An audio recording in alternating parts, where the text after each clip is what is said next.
Comptable de formation, chef d'entreprise, un ami, sûrement l'un des premiers supporters du Média TFK. Aujourd'hui, on accueille FX qui va se présenter. Bienvenue dans ce podcast intitulé This is my story, où toutes les 2 semaines, on reçoit un invité, un entrepreneur issu de nos îles avec qui on va échanger sur son parcours, sur son activité. J'ai la chance de recevoir ce grand monsieur qui va s'introduire tout de suite. Cher ami, bienvenue. Merci Guéric. Merci de m'inviter sur TFK, déjà. Avec plaisir. C'est super cool. Avant même, FX, tu vas te présenter évidemment. Avant même que tu le fasses, dans cette introduction, je tenais avant tout à te remercier. Quand je dis supporter, il faut comprendre que tu sais, souvent dans l'entrepreneuriat, ce milieu, on a souvent tendance à dire qu'on n'est pas soutenu par ses proches, sa famille, etc. Et comme nous, la ligne éditoriale, c'est toujours de valoriser les initiatives et les démarches positives, j'étais obligé de commencer par ça. Parce que, et là on va parler vrai, tu as été l'une des premières personnes à nous dire « Les gars, j'adore ce que vous faites. Voici combien ça coûte, je veux passer chez vous. » Et jusqu'au jour d'aujourd'hui, en 2023, c'est la première fois où tu passes. Et je me rappelle au début, je te disais « Non, mais il faut qu'on fasse cette interview, etc. » Et tu me disais « Non, moi j'aime votre boulot. » Et c'est ma façon aussi à moi de soutenir votre initiative et de vous accompagner. Donc pour ça, frérot, je voulais vraiment te dire merci. De rien. Non, mais pour moi, c'est tout naturel. Ça va, c'est une bonne introduction pour dire qui je suis et ce que je fais. Donc, François-Xavier Bellerin, comme tu l'as dit, je dirige une boîte qui s'appelle FB Finance depuis maintenant 5 ans à peu près. Et dans cette boîte, on fait de la création d'entreprises, on accompagne les entrepreneurs, on fait du financement d'entreprises également. Du coup, c'était aussi quelque chose qui me tenait à cœur de commencer par des gens que je connais. Et puis, au-delà de te connaître, puisqu'on s'est connus bien avant, le but, c'était de se dire, bon, il y a quelqu'un, il y a un pote qui sort quelque chose, qui essaie de créer un média, et tu fais quoi avec, je sais pas, combien de followers Alors là, on parle des débuts. Voilà, est-ce qu'on a fait 5000 ? Je sais même pas. Non, je pense qu'on n'était même pas encore là. Je sais même pas. Je pense pas, je sais plus. mais le but, c'était de lancer parce que il faut commencer, en fait. Tout simplement, moi, j'ai commencé, t'as commencé. Tout le monde commence par quelque chose. Donc, la première initiative, en fait, c'était ça. C'était de pouvoir commencer. De se dire, peut-être qu'il a aucun client, ou bien peut-être qu'il en a 2, ou peut-être qu'il en a 3. Si je suis le 4e, ça fait plus, c'est mieux, et ça aide, quoi. Ça nous a bien aidé, en tout cas. Et je me rappelle, nos premiers échanges, tu mordu aussi d'interviews, podcasts. Tu me dirais, mais moi, je regarde ça, j'aime bien ça. Regarde ce que lui, il fait, ça pourrait t'aider ou te donner des inspirations. Ça, on y reviendra. Nous, tu sais, on est très intimiste. On va revenir un peu à la jeunesse de qui tu es. Et surtout, quelle a été dans ton enfance, dans quel cadre familial, toi, tu as évolué? Alors c'est un cadre assez simple. Je viens d'une famille, on va dire moyenne, avec des parents qui étaient plus ou moins bien cadrés quand même. Entrepreneur ou pas du tout entrepreneur, qui travaillait dans le fonctionnariat pour l'un, dans le privé pour l'autre, puis dans le privé pour les deux. Mais en réalité, j'ai une famille, je vais pas dire modeste, mais il n'y avait pas de soucis particuliers, mais c'était la classe moyenne. Et en fait, ce qui m'a poussé, si on peut parler de ça déjà, je sais pas, mais ce qui m'a poussé à devenir entrepreneur, c'est pas vraiment eux, en fait. C'est la vie. C'est la vie, mais au-delà de la vie, j'avais quand même des modèles. J'avais quand même un cousin qui avait une petite entreprise, qui fonctionnait il faisait ce qu'il pouvait, on va dire ça comme ça, il était artisan. Et je trouvais qu'il était très libre. De son temps, de ses faits et Exactement. Gestes. C'est-à-dire qu'il avait ce truc où, quel que soit le moment qu'il avait, le moment qu'on lui demandait, il était là. Et être là, c'est pas seulement être là, bon, je finis à 17h, c'est non, je peux sortir de mon travail, j'arrive tout de suite. Ça, je trouvais ça déjà extraordinaire. J'avais peut-être 15 ans. Je me suis dit, mais comment il fait ? Parce que moi, mes parents pouvaient pas sortir de leur boulot, tu vois, tout simplement. Et pourquoi? Comment il fait ça? Ouais, t'as eu des parents comme la mater. Quand tu les appelais, tu sentais déjà que tu dérangeais. Qu'est-ce que tu veux? Mais bien sûr. Il fallait vite, tu vois. Et puis t'entends le patron derrière qui dit pourquoi t'es au téléphone, ou bien juste j'ai quelqu'un d'autre, j'ai autre chose à faire. Il y avait plein de choses comme ça. Et c'était normal, parce qu'en fait elle est au travail. Tu vas pas la déranger pendant qu'elle est au travail, sauf si c'est grave. Sauf si c'est super grave, t'es tombé, t'as cassé ton bras ou quelque chose comme ça. Mais en réalité, il y avait aucune raison de la déranger. Alors que lui, je me souviens, c'est une petite anecdote, hein, j'avais été en France, il était en France à ce moment-là, mais il avait encore sa boîte. Et il me dit, je lui dis, voilà, j'ai besoin de prendre un train pour aller dans le sud, tout ça, on était en vacances. Puis le gars me dit, il n'y a pas de souci, je viens te chercher où? Je dis, mais tu travailles pas?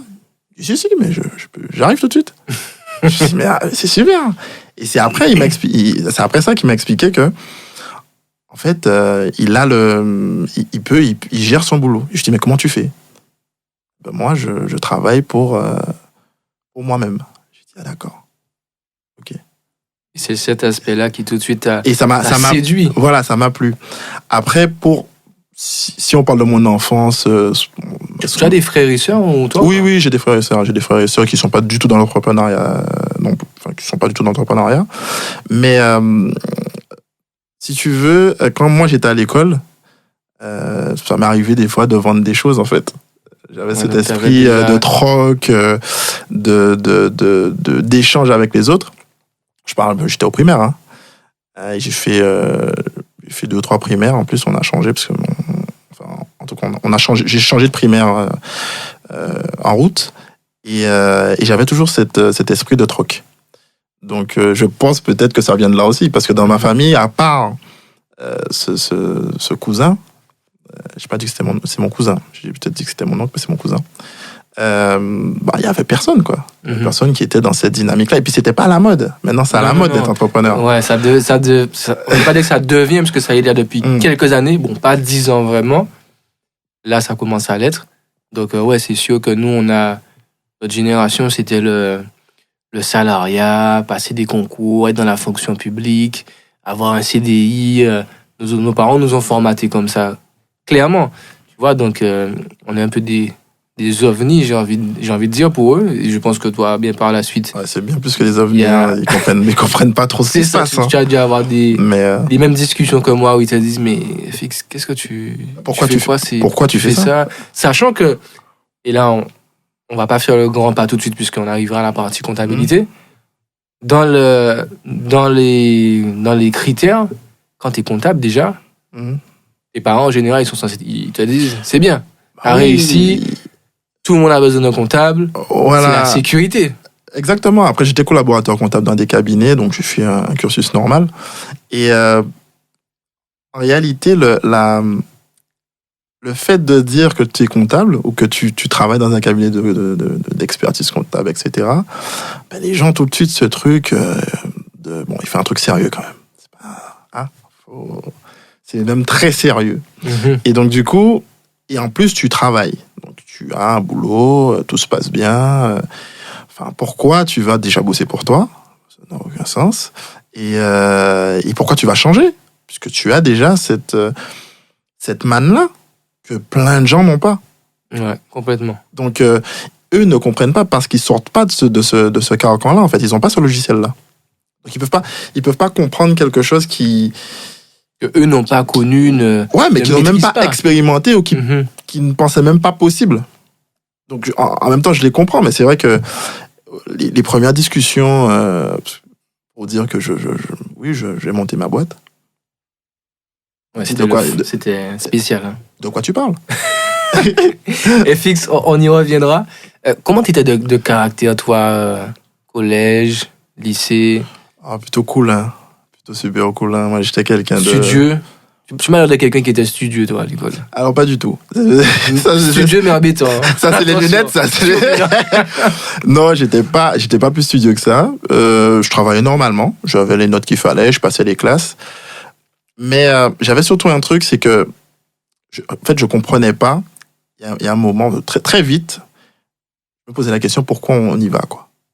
Quand on m'a dit oui, il faut y aller pour, tu sais, quand t'es petit, faut y aller pour savoir lire, pour savoir écrire et pour savoir compter. Et tes parents te disent ça au début. Et puis pour trouver un travail. Et je me disais, mais d'accord, ok. Et puis après le CP, CE1, CE2, tu sais faire à peu près tout ça, quoi. Allez, CM1, tu sais faire des multiplications. En CM2, tu sais faire des divisions. Même avant.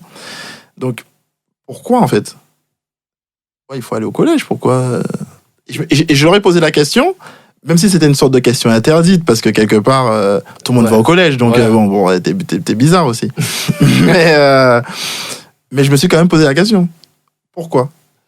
Donc, j'étais pas si, on va dire, j'étais pas si studieux que ça, mais j'y allais parce que fallait suivre le truc, quoi. Mais tout le monde y allait de toute façon. Exactement, et puis voilà. Est-ce que toi, tu savais très tôt ce que tu voulais faire? Pas du tout. Alors, je suis passé par plusieurs phases. En fait, je me suis rendu compte par la suite que j'écoutais en fait énormément ce que j'entendais de gauche et à droite et qui aurait fait plaisir à mes parents, parce qu'il y a toujours cette notion de plaisir. C'est pas que les parents entiers, mais t'as envie de leur faire plaisir, quoi, qu'ils se disent bon, il a réussi à faire quelque chose. Donc des fois, je disais pédiatre. Ah ouais. Voilà, comme ça, parce que ça faisait bien. Mais alors que je suis nul en SVT, quoi. Mais je veux dire que je balançais des trucs comme ça, ou avocat, parce que je savais que ça faisait bien. Mais au fond de moi, au tout début, je savais pas ce que je voulais faire. Au pire, footballeur, puisque je joue au foot. Enfin, moi, j'ai joué beaucoup au foot. Enfin, j'ai fait pas mal de sport. Et oui, dans ma tête, c'était, j'adorais ça, donc je me disais, je vais faire peut-être footballeur professionnel. Mais je me voyais pas du tout dans des métiers comme médecin et autres. Je le disais parce qu'il fallait le dire, mais... Et comment tu te... C'est peut-être, alors, je vais pas dire bizarre comme question. Moi, typiquement, je savais pas. J'ai voulu être comptable à un moment, j'ai voulu être architecte à un autre, géomètre à un autre. Mais moi, j'ai eu cette frustration parce que je me sentais bizarre par rapport à tous ceux qui, eux, savaient déjà. Mais pas qui savaient comme toi, ils disaient quelque chose. Il y avait des gens, tu sens qu'ils étaient vraiment animés. Ils y croyaient. Moi, je veux devenir, je sais pas moi, kiné. Et tu sens que les gars, ils vivaient pour ça. Et tu arrives à ce stade où tu dois remplir... c'est quoi, c'est post-bac? Ouais, t'as cette période où ça avait un autre nom, mais c'est toujours la même chose. Tu veux aller là, etc. Les souhaits, les vœux. Je crois qu'il y avait 3 vœux ou 4 vœux ou quelque chose comme ça. Et pour moi, c'était horrible parce que, en fait, tu t'engages dans ce que tu veux faire dans la vie. Tu fais des choix de direction. Est-ce que tu veux aller partir à Marseille, peu importe. Alors que tu sais pas, en fait, ce que tu veux faire. Mais tu es obligé de remplir ce document. Parce qu'il faut l'envoyer à une date précise, sinon... Non, mais ça, c'est un système qui est... Enfin, bon, après, je n'ai pas de critique à apporter aussi. Enfin, si, il y a des critiques, forcément. Mais quand on regarde bien, j'ai rarement compris ce truc-là aussi. Je comprenais pas non plus. Je disais rien, parce que finalement, tout le monde le fait. C'est toujours pareil, hein. Tout le monde le fait. Mais comment tu peux, à 18 ans, maintenant qu'on a plus de 30 ans, comment tu peux savoir... Ben oui, c'est clair. C'est impossible. C'est impossible parce que t'as pas encore assez vécu. Je pense que 80% de ton temps, t'étais chez tes parents et à l'école. De quoi on parle, en fait? Et en vrai, tu choisis un métier, mais tu le choisis sur le papier. Bien sûr. Dans le sens où tu l'as jamais expérimenté. Mais tu veux devenir chirurgien, mais est-ce que tu as déjà fait une opération? Tu sais comment ça se passe? T'as vu ça, je pense que t'as vu ça à la télé ou dans une série. Allez, au maximum. Et encore. Et sachant qu'à cette époque-là, parce qu'on parle quand même des années 2000, voilà, on va dire, 2000, Internet, il y a pas Google, quoi, comme maintenant. Donc, t'as pas cette encyclopédie où tu peux voir des gens faire, où t'as des tutos. Ça n'existe pas. Ça n'existe pas. Donc, en réalité, t'es dans une dynamique où tu fais pour faire et tu suis. Ok, ça doit être bien de faire ça. On m'a dit que c'est bien, donc c'est super. Et c'est pour ça que d'ailleurs, je pense qu'à ce moment-là, l'entrepreneuriat n'était pas... On n'y pensait pas du tout. Ah non, mais pas du tout, parce que travailler pour soi, c'était pas... Oui, ah bon, on peut faire ça? Non, on savait même pas. C'était pas la mode, en fait. On n'en parlait pas, c'était même pas référencé. À aucun moment, tu toute façon, c'est simple. Tout le discours des profs, c'était ça. C'était, bon, qu'est-ce que tu veux faire? Tu veux passer des concours. Moi, j'étais en bac ES. Ouais. Ah bah comme moi. J'ai fait ES aussi. Ça, c'est l'endroit où on met les gens quand tu sais pas quoi faire. Voilà. Typiquement, c'est ça. Tu sais pas trop, mais c'est général. Vas-y, c'est bien. Voilà, c'est bien. C'est bien, c'est moyen. Sciences Po ou je sais pas quoi. Ouais, on m'avait demandé Sciences Po aussi. Bon. Moi, j'ai pas fait. Non, moi non plus. C'était pas pour moi. Et du coup, bon, bah, tu es dans cette situation-là, donc post-bac, tu fais tes choix. Tu réfléchissais déjà à la comptabilité ou pas du tout? Mais pas du tout. Alors, je vais t'expliquer l'histoire de la compta. Ah oui, je vais t'expliquer. La compta, en fait, elle est venue... j'avais été dans un salon, il y avait des salons... pour les entrepreneurs, pas les entrepreneurs, pardon. Les étudiants. Les étudiants, exactement. La petite révélateur. Et en réalité, j'ai été là-bas une fois, avec ma mère, je crois. Ouais. Et j'ai vu un expert comptable. Il avait l'air super à l'aise. C'était bizarre. Enfin, par rapport aux autres, il était tranquille. À un moment, on est en train de parler, donc je me renseignais tout ça. Et le gars me dit, on peut pas rester plus longtemps parce que je dois aller à mon cabinet. Je dis, d'accord. C'est sympa ce truc. Et donc là, je me suis dit, peut-être que je vais faire ça. Et du coup, je me suis lancé là-dedans. Donc, et en fait, ce qui m'a vraiment attiré là-dedans, attiré, c'est un grand mot, mais ce qui a fait que je suis entré dans ça, c'est que je savais pas quoi faire d'autre. C'est-à-dire que je me voyais, tu sais, il y avait des licences très généralistes, économie, machin. Je me suis dit, mais jamais je vais faire ça. C'est pas pour moi. Mais moi, tu sais, ça me parle beaucoup parce que moi, j'ai fait comptabilité. Ouais. Mais pour la simple et bonne raison, je ne savais pas. Et je me rappelle toujours, j'ai atterri à Fouilleul, peut-être que toi aussi, je sais pas. Non, moi, nous, c'était Bainbridge, parce qu'il y avait une classe particulière. Okay. Voilà. Mais j'aurais pu atterrir à Fouilleul aussi. Hein. J'arrive à Fouilleul, je fais 6 mois peut-être, où je passe mon permis, parce qu'à l'époque, bon, voilà. Et très rapidement, j'ai cette discussion avec ma mère où le comptable sort avec les mots « Tout le monde a besoin d'un comptable ». Oui, alors la phrase de base. Fais ça. La phrase de base, je l'ai eu aussi, bien entendu. Fais ça. Alors, pas de ma mère, mais quand j'ai commencé à parler ça, ils m'ont dit « Ah oui, super boulot ». Ça va être, on te dit pas tous les tenants, les aboutissants, mais très souvent, ce que je trouve assez incroyable quand même, c'est que, aujourd'hui, là, on va sûrement parler d'entrepreneuriat, on est là pour ça. Mais on en parle et on est dedans. Et en fait, il y avait quand même des conseillers qui te parlaient de choses qu'ils n'ont jamais fait. Clairement. Moi, j'ai toujours trouvé ça dingue. Et en fait, c'était la norme, quoi. Tu avais un SEO, je sais plus c'était quoi, conseiller d'orientation. C'était le seul endroit où tu pouvais avoir des conseils. Hein. C'était dingue. Quand tu savais pas, on te dit ouais, mais va voir, il y a un CIO. Il est à côté du CDI, je sais pas quoi.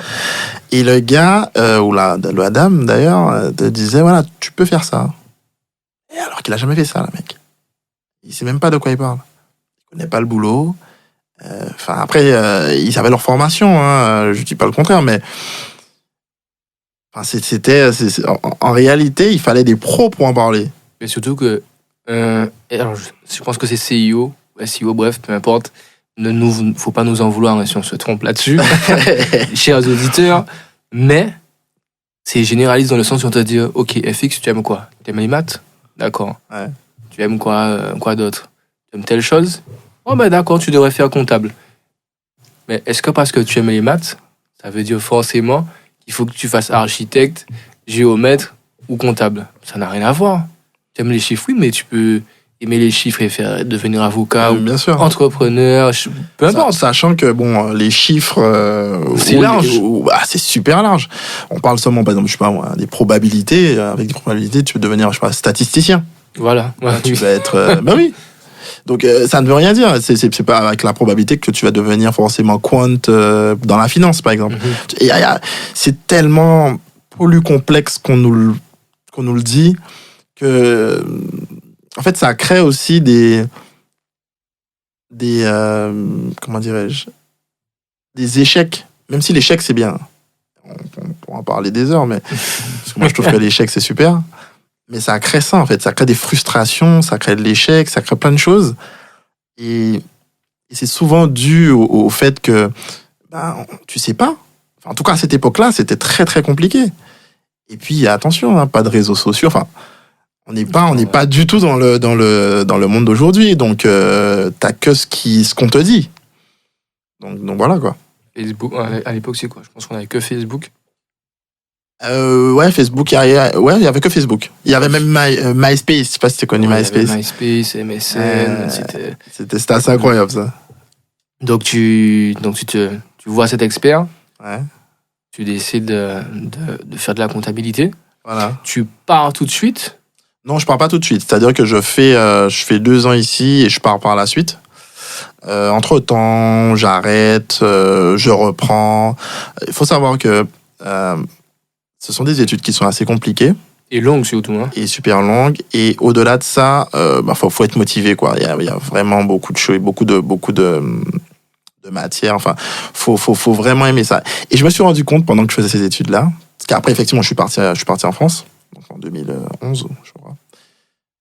Je me suis rendu compte que ce que j'aimais dans ces études-là, c'est les sociétés, c'était les projets, les exercices, les cas, ce qu'ils appellent les cas d'espèce, avec les différents projets.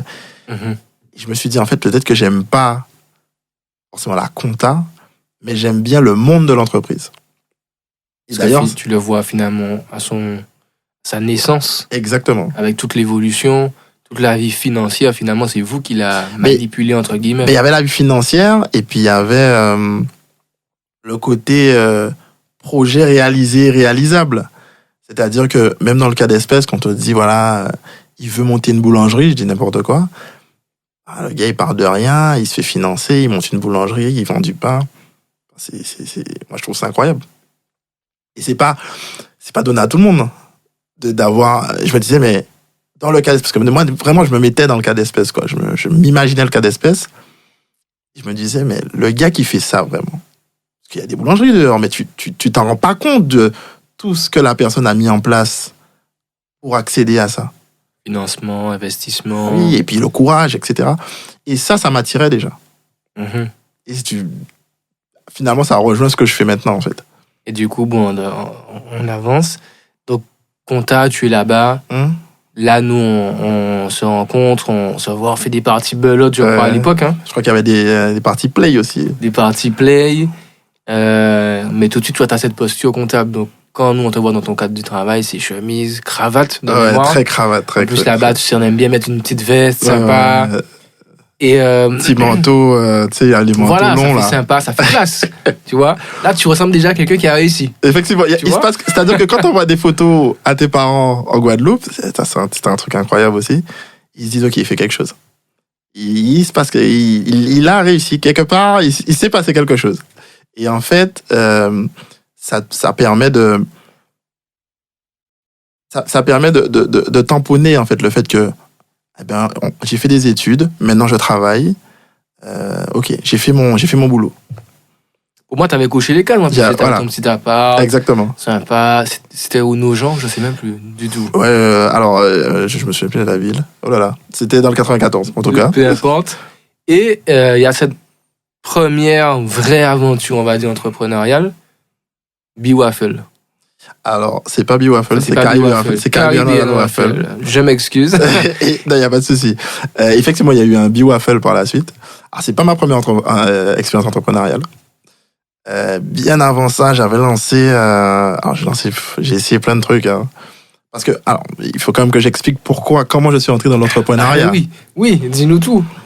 Déjà, tu aimes ça, puisque oui, alors j'avais déjà ce truc, je disais à l'école où je faisais du troc, etc. Même avec mes cousins aussi. Et puis on coupait, on proposait, alors on appellerait ça maintenant paysagisme. En fait, on coupait de l'herbe près de chez nous et puis on se faisait rémunérer. Ah oui, on a fait ça fort. Ah bah, moi aussi. J'avais presque une petite entreprise voilà. Et je te coupe. Est-ce que tu as conscience que mine de rien, ça peut être une parenthèse. Aujourd'hui, le fait de tout ce qu'on appelle espace vert, donc c'est du service à la personne. Oui, c'est du vrai service. Mais ça fonctionne en vrai. Mais ça cartonne. Ça fonctionne de ouf. Mais ça cartonne. Moi, j'ai un client qui est dans ça. Et Et quand tu regardes son chiffre d'affaires, tu te dis, ah ouais, d'accord, ça va quand même. Hein. Il faut du monde, c'est comme tout. Hein. De toute façon, après, toutes les entreprises ont leur tenant et aboutissant, mais il y a un côté... alors moi, je dis ça et je rigole, mais c'est assez lucratif. Hein. Ben oui. Ça marche plutôt bien. Je crois on sortait... Pour l'avoir fait aussi, tu n'as pas de chantier en dessous de 50 balles. Hein. Mais tranquillement. Mais de toute façon, c'était le prix plancher, c'était 50 €. Tu l'as fait en une matinée. Alors après, il y avait pas... bien fait en plus. Bon, après, il n'y avait pas d'élagage, tout ça. Voilà. Hein. C'était un coup de déboussailleuse. Mais ça m'a permis de faire de l'argent. Donc ça, c'était au moment où je l'ai fait. Moi, je le voyais que comme ça. Mais en réalité, ça t'apprend bien plus que ça. Ça t'apprend bien plus que ça, puisque ça t'apprend à négocier avec des clients. Parce qu'il y a des clients qui te disent, mais non, pourquoi 50 €? Moi, je le fais gratuit. Je dis, fais-le tout seul. Ou c'est 50 €. Mais je mets l'essence. Donc, t'es déjà dans de la négociation, en fait. Mm-hmm. Et tu t'en rends pas compte quand t'es dedans. Parce que, en fait, tu le fais parce que t'as besoin d'acheter de nouvelles baskets. Par exemple. Voilà. Mais tu le fais pas forcément parce que tu te sens entrepreneur. C'est faux. Mais j'avais déjà j'ai l'impression, en tout cas, d'avoir déjà cette fibre-là. Et pour revenir à comment je suis entré dans l'entrepreneuriat au-delà de ça. Donc ça, c'est la première porte. Voilà. C'est l'espace vert. Voilà, c'est l'espace vert. J'étais très jeune. Et ensuite, en fait, il y a eu la période comptable. Et puis, à un moment donné, en étant justement collaborateur comptable, j'ai fait du conseil également. Je travaillais dans une boîte aussi qui était spécialisée dans les comités d'entreprise. J'ai commencé à faire des business plans aussi dans cette boîte de conseil. Donc tout ça, c'était en France, hein. Sur Paris. Et à un moment donné, tu vois le chiffre d'affaires des boîtes, quoi. Et j'avais en face de moi des gars qui étaient bien moins calibrés que moi, qui n'étaient pas forcément de bons gestionnaires, qui bossaient, alors beaucoup certes, mais voilà, qu'on n'avait pas la même vie. Hein. Moi, je me rappelle des souches. C'est comme ça qu'on dit ça? Les souches de chèques? Ouais. Ouais, des montants. Exactement. Pour des bijouteries. Ah non, mais c'était fou. Des fois, j'étais pas sûr du montant, hein, tellement il y avait de zéro. Ah non, mais il y avait même pas de... C'est vraiment ça? Mais alors, il y avait les bijouteries, mais il y avait pas que ça. Moi, j'ai l'anecdote d'un gars qui travaillait dans le BTP. Alors, c'était sans... comment dirais-je? Sans jugement aucun. Il n'était pas super calibré non plus. Par contre, il sait compter. Hein. Il sait compter, il est bon. Il est à l'heure. Et je peux te dire que ça tournait, mais vraiment. Et je me suis dit, mais pourquoi je ne fais pas de BTP? Bon, tu vois, après, tu te poses... Avant de te poser la question pourquoi je ne suis pas entrepreneur, tu te poses plein de questions sur tous les métiers que tu vois. Parce que tu en vois plein des activités. Mm-hmm. Tu te dis, waouh, ah ouais, ça fait quand même de l'argent, ça. Ça fonctionne. Hein. Ah, mais il fait ça. Ah, mais il fait ça. Et je crois que ça a été ma vraie première porte pour l'entrepreneuriat. Ce sont les clients que j'ai rencontrés dans les cabinets. Et à partir de là, en fait, j'ai arrêté de bosser. J'ai arrêté parce que je ne vais pas dire que j'ai fait un burn-out. Alors, il y a certains qui le diront, mais c'était pas un burn-out, c'est que j'en avais un peu marre. Et j'ai lancé... Alors, j'ai pas arrêté de bosser tout de suite. Pendant que je bossais, j'ai commencé à prospecter quand même, parce que bon, il fallait payer le loyer quand même. Voilà. Et après, j'ai arrêté de bosser. Mais je prospectais et j'ai lancé... je voulais vendre des rouges à lèvres sur Internet. Donc, c'était un peu ça le... J'avais vu ça, je sais plus où j'avais vu ça, et je me suis dit, allez, je vais faire ça. Et ça a fonctionné. C'est quoi? C'est issu d'une grande réflexion où tu te dis, toutes les femmes, quasiment, portent du rouge à lèvres. Ouais. Donc il y a peut-être un truc à faire. Exactement. Tu sais, c'est le truc quand t'es dans ton lit ou sous ta douche, et tu te dis, mais bien sûr, elles portent du rouge à lèvres, toutes. Vas-y, je vais me lancer dans ça. Et donc, j'ai été voir les fournisseurs. Je me suis vraiment renseigné. J'ai lancé la marque. Et bien sûr, l'échec. Mais c'était vraiment une super expérience. Mais là, tu vois les fournisseurs, tu commandes déjà, tu crées, t'as un numéro de tirette déjà, ou bien tu le fais plus en mode test, tu prends quelques quantités. Non, j'ai aucun numéro de tirette. De base, j'ai aucun numéro de tirette. Je suis vraiment dans le test. Voilà, je suis dans l'hyper test même, parce que faut savoir que je fais ça alors que je suis dans la compta, donc je sais très bien qu'il faut ouvrir une boîte. Il y a des trucs à faire, je sais ce qu'il faut faire. Mais moi, je ne l'ai jamais fait. Donc en fait, il y a cette peur. Et je me dis non, je vais rien ouvrir, je vais essayer, je vais voir. Et puis avant un site e-commerce, tu n'avais pas besoin d'avoir de boîte au début. Tu te souviens, au tout début. Donc j'ai commencé, quoi. Et malgré l'expérience que tu engendrais, tu avais quand même cette crainte. Parce que finalement, on aurait pu se dire que de par ta posture, ton activité, tu vois en fait ce qui fonctionne pas pour une boîte, ce qu'il faut faire, ce qu'il faut pas faire. Donc potentiellement, si toi tu le faisais, tu maîtrisais parce que tu étais dans le rouage en fait de la création d'entreprise. Exactement. Mais grave, j'étais je voyais des créations tous les jours. Mais et c'est là où on est à la croisée des chemins, quoi, entre l'entrepreneur et le salarié. Tu vois tout ça, tu sais comment faire, et tu t'immatricules pas tout de suite. Parce que la peur, parce que est-ce que je vais faire ça vraiment? Et cette première expérience m'a permis de comprendre que c'était difficile, déjà. Parce que toi, tu as le rêve, t'as la maquette en tête. Il faut faire après. Donc, quand tu vas voir le premier fournisseur et qu'il te demande qu'est-ce que il te parle de rouge à lèvres, mat ou autre, tu te dis de quoi il parle? Je sais même pas de quoi il parle. Il donne des couleurs cerise printemps. Tu dis d'accord, oui, je vois exactement oui, je vois, je connais, mais tu connais rien. Tu vois, ta mère ou ta copine met du rouge à lèvres et puis c'est tout. Donc le mec te parle de blush, de je sais pas quoi. Tu t'y connais pas, tu connais rien en fait. Mais t'apprends. Et finalement, qu'est-ce qui se passe, c'est que tu te rends compte que c'est un monde à part, que c'est une économie à part, qu'il y a des vrais acteurs, il y a des revendeurs, il y a des fournisseurs, il y a des distributeurs. Et c'est pas le produit qui est important à ce moment-là, ou ce que tu fais, c'est vraiment le fait de découvrir tout ça à ce moment-là. Tu dis, ah d'accord, ah ouais, quand je veux entreprendre, faut y aller quand même. Faut être prêt. Et je sais pas si j'étais prêt ou pas, mais en tout cas, ça m'a apporté ça à ce moment-là. Première expérience. Échec. Ah oui, échec total, ça n'a pas fonctionné. Caribbean Waffle. Toujours pas. Toujours pas. Continue. Et ensuite, après, ce qui s'est passé, c'est que Caribbean Waffle vient bien après, finalement, parce que ce que j'ai fait, c'est qu'on voulait lancer une application où on livrait des médocs. Donc, avec un cousin à moi et une fille qu'on connaissait qui pouvait programmer et tout ça, qui pouvait coder, on a voulu lancer ça. Et on a été voir toutes les pharmacies du 93. Et les gars nous ont dit, de quoi vous parlez? On lançait quoi? Vous voulez livrer des... Pour faire quoi? Ils comprenaient pas. Et moi, j'avais le côté Uber du Médoc. On n'était pas encore dans Uber Eats et tout ça, ça existait pas. Il y avait déjà des livres, je crois. Je crois qu'il y avait déjà des livres. Il y avait Just Eat et des livres. Et je me suis dit, mais on peut livrer des Médocs. Il y a des gens qui peuvent pas se déplacer. Donc je me suis lancé dans ça, j'ai lancé une appli, j'en parlais.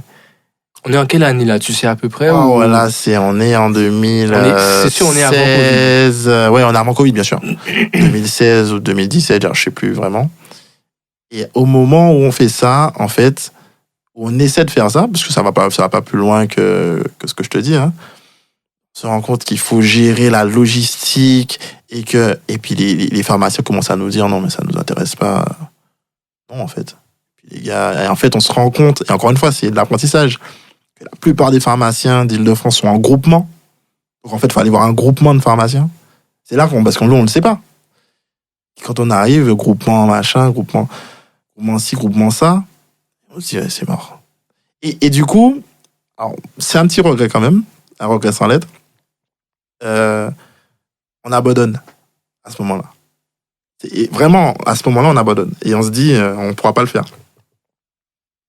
Et là vient ma troisième expérience de l'entrepreneuriat, où là, je rencontre... Caribbean Waffle? Toujours pas. Et là, je rencontre une amie à moi, sur Paris, comme ça, en fait, à la bibliothèque, je crois, c'était à François Mitterrand. Et elle me dit, mais j'aimerais bien j'aimerais bien aider une autre amie à elle à faire un business plan. Il me dit, mais je crois que tu es dans la comptabilité ou quelque chose comme ça. Je lui dis, bien sûr, oui. Oui, je fais ça, je peux t'aider à faire ça. Mais pour moi, j'ai pas encore ce truc où... Ça se monétise, finalement. Ou non, pas plus que ça. Parce que toi, tu le fais, mais ça fait partie de ton travail. Voilà, mais pour moi, c'est pas de l'entrepreneuriat. Je suis dans des projets, etc. Mais je sors de 2 projets qui ont pas du tout marché. Et je me dis juste, bon, d'accord, je vais l'aider à faire des business plans si elle veut. Pas de souci. Et puis là, je me dis, mais... Et je vois qu'elle lui dit, mais elle me dit, mais ça coûte de temps. Je dis, ah bah oui, c'est vrai. Oui, forcément, on lui a fait un truc. C'est pas qu'une amie c'était une amie à elle, mais bon. Et je me rends compte qu'il y a un business. Et je commence à travailler avec cette fille. Et donc, du coup, on commence à faire des business plans. Comme ça.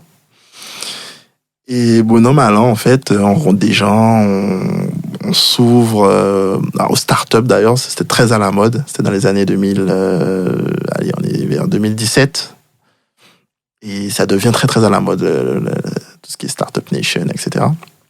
Et donc du coup, on se dit, on commence à faire des business plans pour les startups.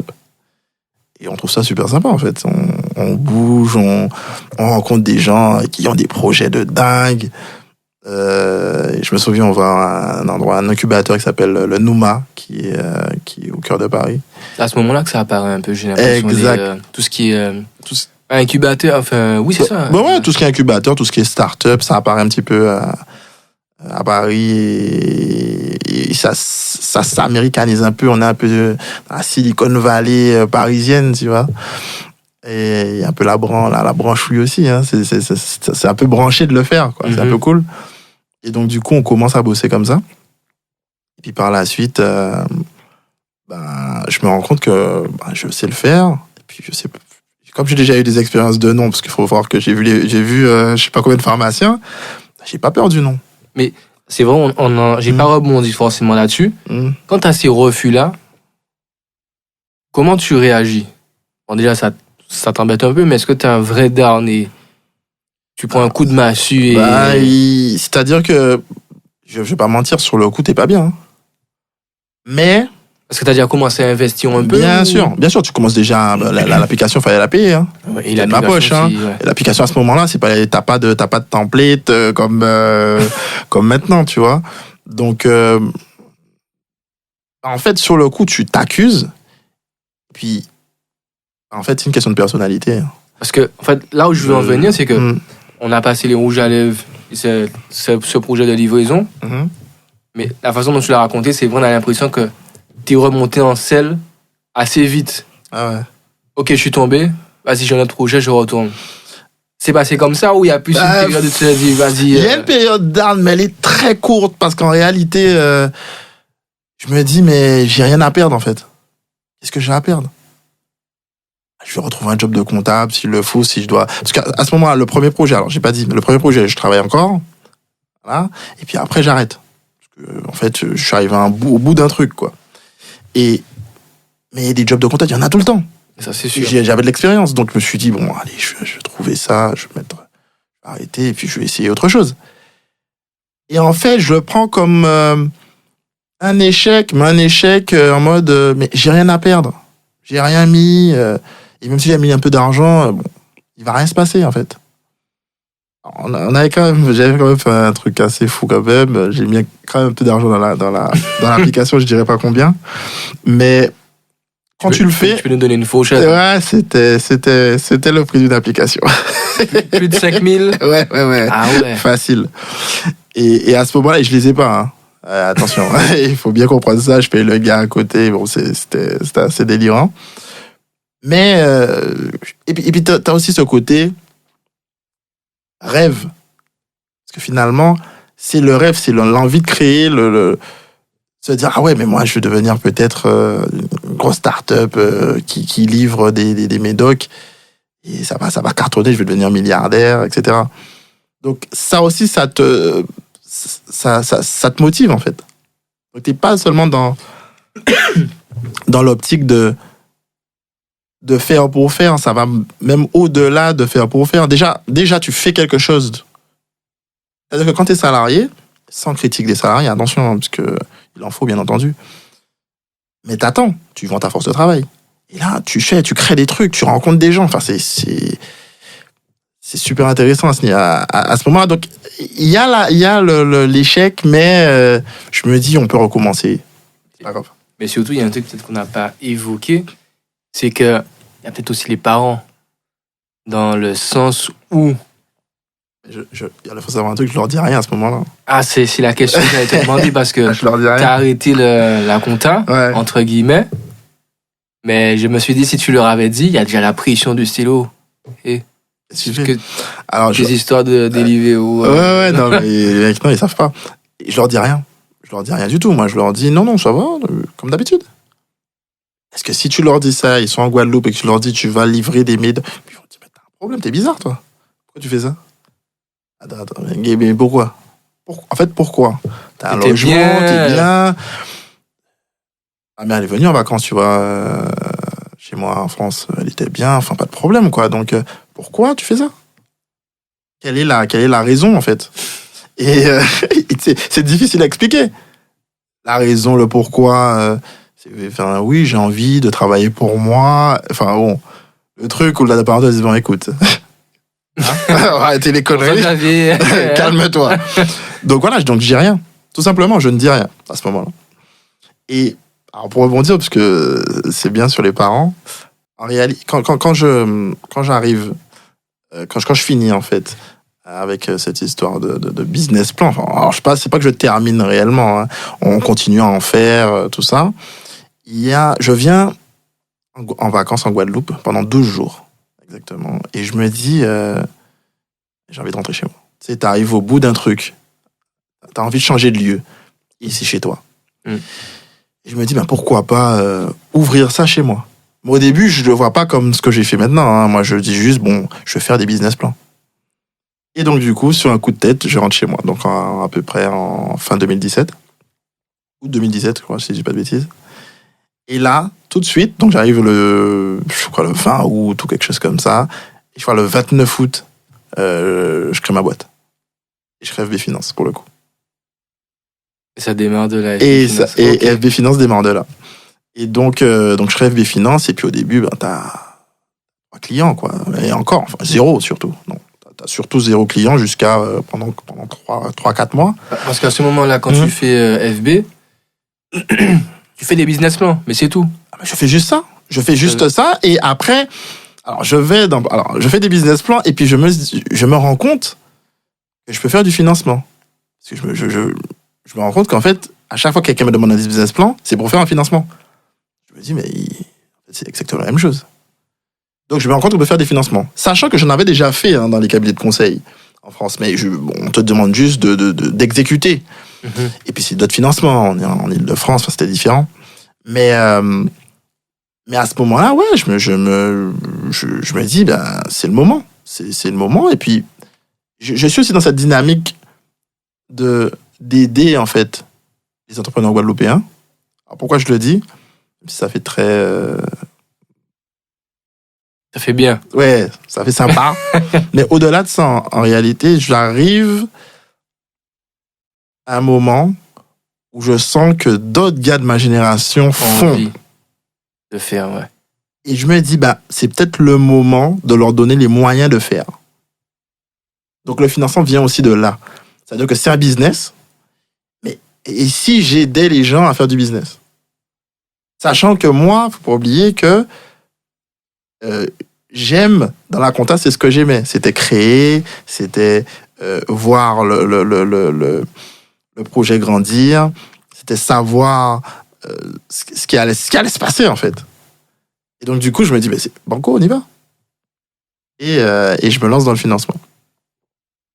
Donc voilà. Et forcément, il y a cette aventure qu'on va finalement situer. Parce que là, tu lances FB, donc tu fais tes... Je rame, attention, je rame énormément. Business plan, financement. Bon, aujourd'hui, fait qu'on sait que ça fonctionne.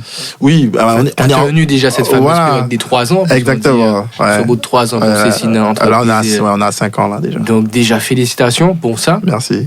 Mais tu as eu cette nouvelle aventure entrepreneuriale à côté, je suppose, en parallèle de FB. Exactement, c'était en parallèle. C'était les waffles. Donc, tu as déjà fait rouge à lèvres, tu as essayé de faire de la livraison. Voilà. C'est bien parce que finalement, dans ton parcours, on voit que tu as testé beaucoup de choses. Mhm. Tu t'es permis d'essayer. Mhm. Ça n'a pas fonctionné parfois. Des fois, tu as eu des petites périodes où il y a eu quand même du succès, il faut le dire.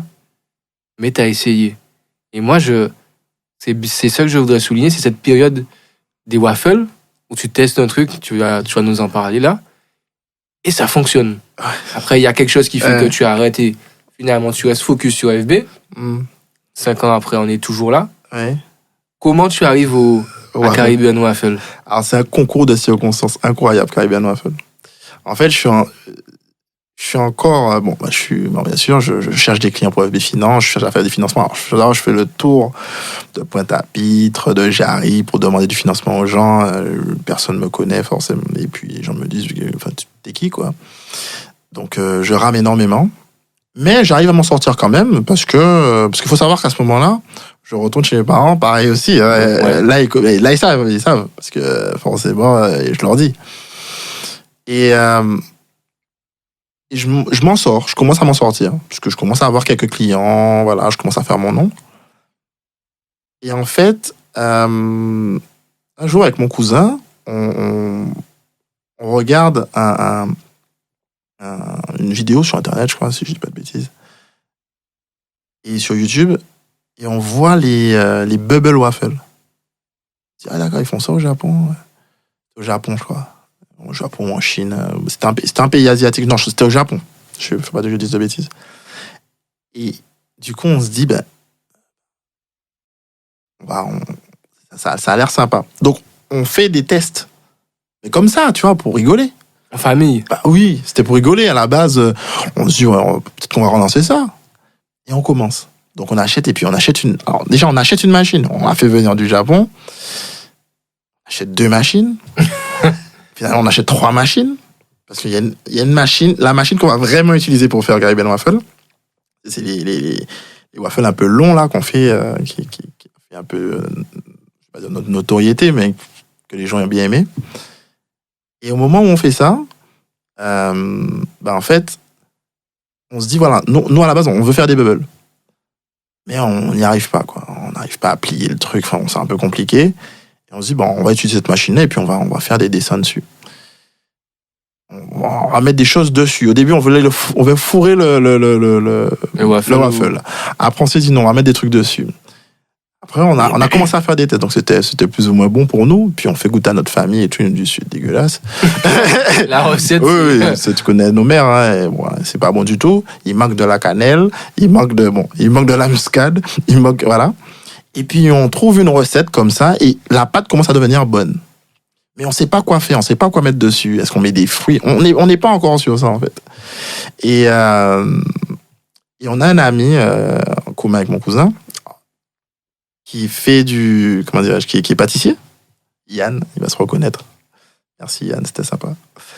Et il travaille la recette. Ouais. C'est ça? Alors, c'est pas qu'il travaille la recette. C'est qu'il arrive et nous voit faire ça, en fait. Et il nous dit, mais non, c'est pas comme ça qu'il faut faire, les mecs. Faut tout mettre dessus. Faut que ça soit visible, faut que ça soit beau. On dit, ah ouais. Bon, ok, on essaie. Et on fait quelques photos, on fait quelques trucs et tout le monde trouve ça super bon. On dit, c'est bon, on y va. Et donc là, on commence. Là, l'aventure commence. Donc, on crée la boîte, sachant que je suis dans ça. Donc, je crée la boîte. Justement, on fait un business plan pour savoir où on se met, etc. Donc, on arrive à faire les marchés du gosier. Et puis, finalement, on fait des prestations chez les gens. Anniversaire, tout ça. Exactement. Goûter, peu importe. Voilà. Et en fait, ça tourne. On fait tout. Et on se rend compte que c'est super, ce truc. Je trouve ça hyper fun. C'est super sympa. En plus, j'étais avec mes cousins. On était à 3 en tout. Et on trouve ça super, en fait. On fait le carnaval aussi, d'ailleurs. Donc, tout ça avant Covid. On fait le carnaval. On trouve ça énorme. Et puis on se commence à se dire, bon, qu'est-ce qu'on fait? Est-ce qu'on ouvre un restaurant? Est-ce qu'on ouvre un corner d'abord? Est-ce qu'on prend une roulotte? Parce que alors par contre c'est chronophage et super fatigant. Il faut savoir que j'ai FB Finance quand même. C'est-à-dire que je travaille, à ce moment-là, je travaille du dimanche au dimanche, quoi. Enfin, j'arrête pas. Quand tu finis FB, tu enchaînes sur... Exactement. Je finissais le marché du Gosier, c'était le vendredi, je crois. C'est encore le vendredi, d'ailleurs, je crois. Et sans compter les fêtes, les anniversaires le samedi. Et puis, nous, on y allait. Hein. On n'avait pas peur. Donc, on était là, ouais, on travaillait du dimanche au dimanche. Donc, la fatigue était plus que fatiguée. Et là arrive le Covid. Et du coup, ça s'arrête, quoi. On ne sait pas comment. Tout s'arrête. Il n'y a pas d'anniversaire, il n'y a pas de baby shower, il n'y a rien du tout. Hein. Donc, on se demande... qu'est-ce qu'on fait qu'est-ce qu'on fait? Et du coup, on arrête, mon cousin et moi, on arrête. Et on ne sait pas quoi faire parce que on n'a pas de solution. Et notre produit, on ne sait pas le livrer. Il n'y a pas encore ces trucs de livraison. Enfin, maintenant, c'est normal, mais on n'est pas encore du tout dans ça. Et moi, de mon côté, au moment où le président de la République dit c'est la guerre, quoi. Nous sommes en guerre. Voilà, il y a le Covid à fond, les gens meurent par centaines de milliers. Enfin, tu te dis, voilà, c'est presque la fin du monde. Hein. Donc, t'as ce truc où tu sais pas quoi faire. Mais il y a encore FB Finance. Et puis, il y a je crois que c'était le ministre de l'économie. Je crois que c'était le ministre de l'économie. Qui donne des aides. Et là... Open bar pour toi, finalement. Je me rends compte que faut que je fasse les aides. Il y a moyen, puisque je sais faire des business plans, ils demandent des fois des BP pour certaines aides. Donc, il y a eu des prêts d'État et tout ça. Et faire des aides tout court, donc prendre les chiffres d'affaires, etc. Donc, je vends ça. Je vends ça aux gens, et c'est là que je me lance, entre guillemets, sur Instagram, je commence à vendre des trucs, je commence à dire aux gens que je peux le faire pour eux. Ils en avaient vraiment besoin, c'est pas... voilà. Pas juste pour vendre, il y avait un réel besoin, parce qu'en fait, tout le monde connaît le Covid, on sait tout ce qui s'est passé. Et là, la boîte commence à prendre son essor. Et donc là, je commence à faire de la création d'entreprise, et puis j'évolue comme ça. Donc là, on est plein Covid, 2020. On est 2020, exactement, on est 2020. Et puis ça commence à prendre son essor. Donc je prends un bureau, enfin je commence à m'organiser. Et à ce moment-là, je me dis, je pense à Gary Benraffel. Mais je me dis, je peux pas. Et c'est pour ça que c'est important, je fais juste une petite aparté, d'avoir de très bons associés, de savoir à qui on s'associe. Parce qu'à ce moment-là, mon cousin, il aurait pu me dire, qu'est-ce que tu fais? Qu'est-ce que tu fais, en fait? Tu nous lâches. Et il me dit, si ça fonctionne, fonce. Parlant d'FB Finance. Donc, du coup, je lui dis, mais ouais, c'est vrai, bon. Tu vois, je me sens un peu désemparé. Mais il m'a dit, mais non. Vas-y. Si ça fonctionne, tu vas pas lâcher ton truc, en fait. Surtout que c'est une boîte que tu avais déjà avant. Si c'est ce qui te donne à manger, vas-y. Et du coup, ça te libère quelque part, parce que c'est quand même, au-delà d'être ton cousin, mais c'est ton associé, quoi, qui te le dit. En fait, se faire soutenir, je crois que c'est la chose la plus importante. Parce que mes parents, même s'ils comprenaient rien, à ce moment-là, ils m'ont toujours soutenu dans tout ce que je faisais. Ils m'ont dit des fois, bon, pourquoi tu le fais? Mais ils me disent, bon, si c'est ce que tu veux faire, tu le fais, tu y vas. Pour ça, je ne peux que les remercier là-dessus, parce que moi, par exemple, je ne pourrais plus travailler pour quiconque, parce que à partir du moment où tu es lancé dans l'entrepreneuriat, pour moi, c'est une aventure de vie, en fait. C'est pas... tu fais ça comme un job, c'est pas possible. Et le nombre d'entrepreneurs, justement, que j'ai rencontrés, grâce à FB Finance, tout le temps, tous les jours, je vois que ce n'est pas qu'un job. C'est une aventure de vie. Les gens, ils mettent... quand on dit, je mets leur âme. Ouais, c'est ton sang. Ça va au-delà de... je veux faire du business, j'ai envie de faire de l'argent. Celui qui entreprend dans quelque chose, il est sûr de ce qu'il va faire. Il va à fond. Est-ce qu'on est vraiment sûr? Alors, c'est une question peut-être existentielle, auquel ni toi ni moi on peut vraiment répondre. On est sûr de l'idée, enfin, on est sûr de ce qu'on a envie de faire. On n'est jamais sûr que ça va fonctionner en vrai. En vrai de vrai. On n'est jamais sûr que ça va fonctionner. On a une conviction que. Mais, t'y crois. De toute façon, si t'y crois pas, tu le feras jamais. Tout simplement, c'est pas plus compliqué que ça. Si tu n'y crois pas, tu le feras jamais. Donc, faut y croire. Je pense que le vrai leitmotiv de n'importe quel entrepreneur, c'est de croire en soi. Et c'est pour ça que d'ailleurs que les gens te trouvent un peu fou, quoi. Ils disent, mais pourquoi il fait ça? Il est bizarre, lui. Parce que, quand eux, en gros, te condamnent, toi, il y a un truc en toi qui te dit... Voilà. Parce qu'on te dit toujours, mais moi, quand j'ai fait des waffles, on m'a dit, tu as fait de pâtisserie, tu racontes n'importe quoi. T'es complètement fou, mon pote. Mais en fait, ce qui se passe, c'est que même si t'es complètement fou, c'est ce que les gens pensent, mais moi, j'ai vu, je me suis dit, mais il y a un truc à faire. Comment on fait des waffles? En fait, il y a des gens, malheureusement, ou je dirais même pas malheureusement, c'est la vie, mais il y a ceux qui cherchent des problèmes aux solutions, puis il y a ceux qui cherchent des solutions aux problèmes. Ouais, pour moi, il y a toujours une solution. C'est ça, tu as décidé de choisir le côté de ceux qui trouvent des solutions. Aujourd'hui, ça fait 5 ans, et on te souhaite encore une longévité. Et on arrive déjà au terme de notre échange. Et il y a toujours ces 2 questions que je pose à mes invités, dont la première est, avec ces 5 années que tu as engrangées que dans FB, parce que en vrai, tu es entrepreneur limite dans l'âme depuis toujours, quel aurait été le meilleur conseil que tu aurais donné à François Xavier il y a quelques années, au début? Au tout début, ne lâche rien. Je crois que c'est le seul conseil que j'aurais pu donner, parce qu'il y a des fois où je me suis dit, pourquoi tu fais ça? Tu as un problème. Et je pense que c'est le vrai conseil que je me serais donné à ce moment-là. Et même au moment où je coupais des herbes, ne lâche rien. Et fais ce que tu aimes faire. Si tu as envie de faire ça, fais ce que tu aimes faire. Tu n'es pas obligé d'être ce que veulent les autres. Fais ce que tu aimes faire. Et moi, je te trouve un trait de caractère très tenace, parce qu'avec toutes les expériences, tu n'as jamais lâché. Ça te vient d'où, ça? Je sais pas d'où ça me vient, mais mes parents me disaient toujours, tant que t'es pas mort, en fait, tu peux faire. Tant qu'il ne t'est rien arrivé, tu peux faire. Il faut jamais abandonner, il faut jamais lâcher. C'est pour ça que je dis, ne lâche pas. Et mes parents me le disaient tout le temps. Alors, c'était plus mon père pour le coup. Mais ma mère aussi me le disait, mais c'était plus mon père. Il me disait, il faut jamais lâcher, quel que soit. Et aujourd'hui, c'est quoi leur regard vis-à-vis de toi? Justement, ils sont, je sais pas si, je pense fiers, j'espère. Mais en tout cas, ils ont ce truc où ils se disent, il a quand même fait ce qu'il a dit, quoi. Il a dit qu'il voulait créer un truc, il l'a créé. Ça existe. C'est vrai, c'est réel, c'est palpable. Donc,